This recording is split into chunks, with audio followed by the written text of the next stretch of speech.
Los Angeles in the winter of 1947 carried a strange mix of glamour and quiet dread. The war had ended not long before, and the city was struggling to find its balance. Studio lights glowed over Hollywood Boulevard while entire neighborhoods sat in the shadows. Beneath the glitter, people chased dreams that stretched farther than their paychecks could reach. Some made it. Many did not.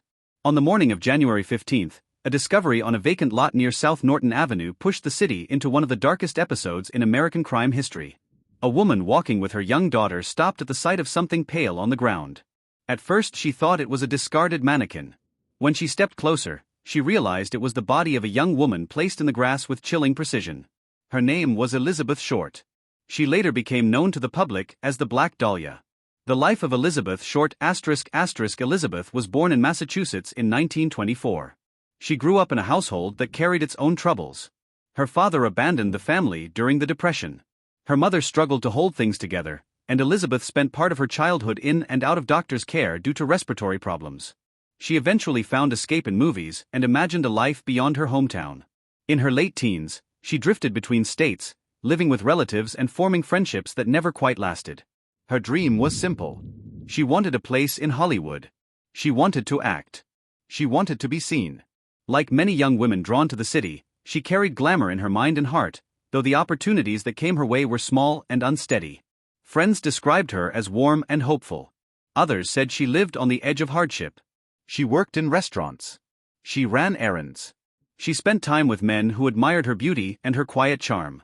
Yet she never found the path she truly wanted. When she reached Los Angeles, she believed her chance would come at last. The city had other plans for her. The last days Elizabeth moved frequently during her final months. She spent nights in hotel rooms, private homes and small apartments belonging to acquaintances. She often lived with little money and depended on the generosity of others. Witnesses later recalled seeing her at restaurants, bars and street corners in the days leading up to her murder. Each sighting carried bits of information that never formed a complete picture. On January 9th, she was seen at the Biltmore Hotel in downtown Los Angeles. She spoke to a man in the lobby, asking whether a letter had arrived for her. She then walked outside with no clear destination. That was the last confirmed sighting before her body was found 6 days later. Investigators never established where she spent those missing days. The gap in her timeline became one of the central mysteries of the case. The discovery the vacant lot where the body was found sat between rows of quiet houses. The grass was short and brittle. Early morning light settled across the street.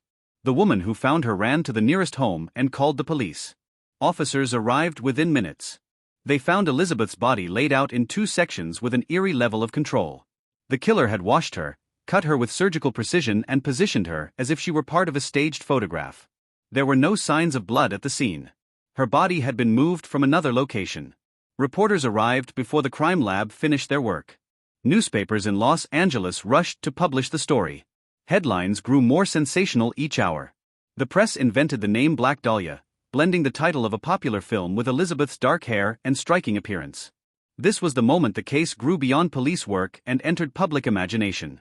It became not only a murder investigation but a symbol of the shadows behind Hollywood's bright lights. The city reacts fear spread across Los Angeles. Young women traveled in groups. Families locked their doors at night. Rumors carried from neighborhood to neighborhood. Some believed a doctor was responsible. Others thought a deranged soldier committed the crime. A few whispered that someone within the film studios had a hand in it. The police faced overwhelming pressure. The city expected quick results. Instead, the investigation slowly tangled itself in false leads, unreliable witnesses and attention seekers who clouded the case. The open nature of the crime scene, combined with early interference from the media, created problems that never healed. Suspects emerged dozens of suspects passed through police hands. Some were drifters who confessed without clear reason. Others were former acquaintances who knew Elizabeth but lacked any meaningful connection to the crime. The police focused on men with medical training because of the skill shown in the mutilation. They examined doctors, surgeons, and medical students. None could be linked with certainty. One name eventually gained significant attention: Dr. George Hodel.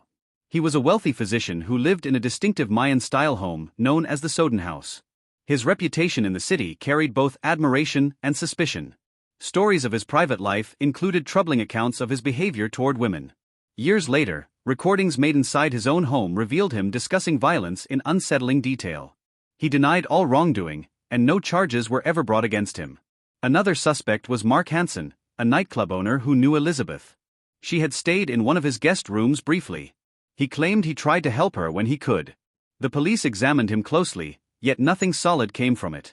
Other names appeared and faded.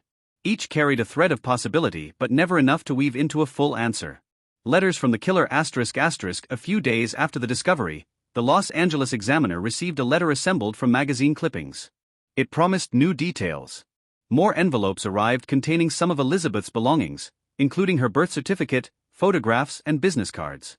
They had been cleaned with gasoline. The fingerprints that might have identified the sender were wiped away. Another letter arrived with a simple message that the killer would surrender if police allowed him to turn himself in at a specific time and place. Officers waited. No one appeared. These letters deepened the mystery. Some believed the killer enjoyed playing with the press. Others believed the letters came from someone unrelated to the crime. To this day, there is no agreement on who actually sent them.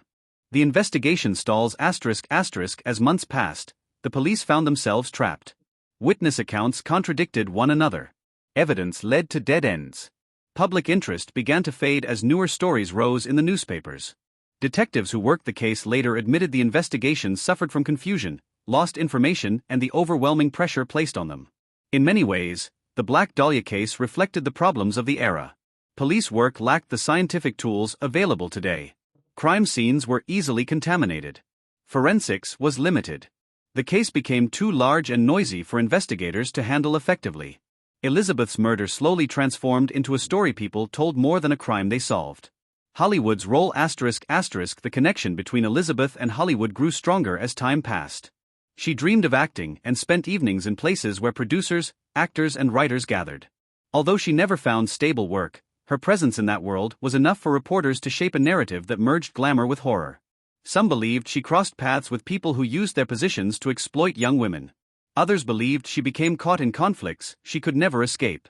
Studios denied involvement. Yet the idea of a darker Hollywood behind the curtain became part of the legacy of the case. The image of the Black Dahlia settled into public memory as a symbol of how ambition and danger often lived side by side in that era. Later investigations ***. Over the decades, new detectives reviewed the case files. Some discovered details that earlier investigators left behind. Others believed the answer was buried in the city archives under layers of paperwork. Books were written by former policemen who named suspects based on private findings. Families of certain men defended their names. The debate continued.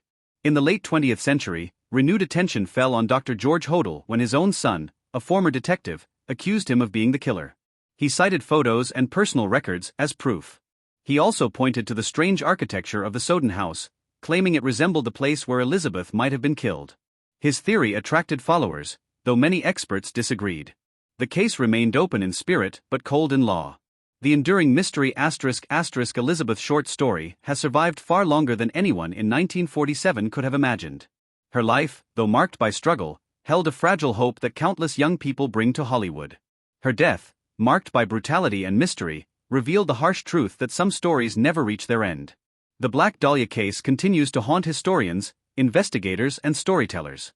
The identity of her killer remains unknown. The motive remains uncertain. The missing days before her death remain unfilled. Every few years, someone claims to have solved the case, yet the evidence never rises to the certainty required. What remains is the image of a young woman who sought a better life and met an unimaginable fate. As the decades pass, the vacant lot where her body was found looks different. Houses have changed. Trees have grown. Yet people who know the story say the ground still holds a quiet heaviness. The memory of what happened there does not fade. The Black Dahlia became more than a victim. She became a symbol of unanswered questions and the darker corners of Los Angeles. Behind Hollywood's bright lights, her story reminds us that not every dream survives the journey. Some vanish in the shadows. And some, like Elizabeth Short, become legends that refuse to rest.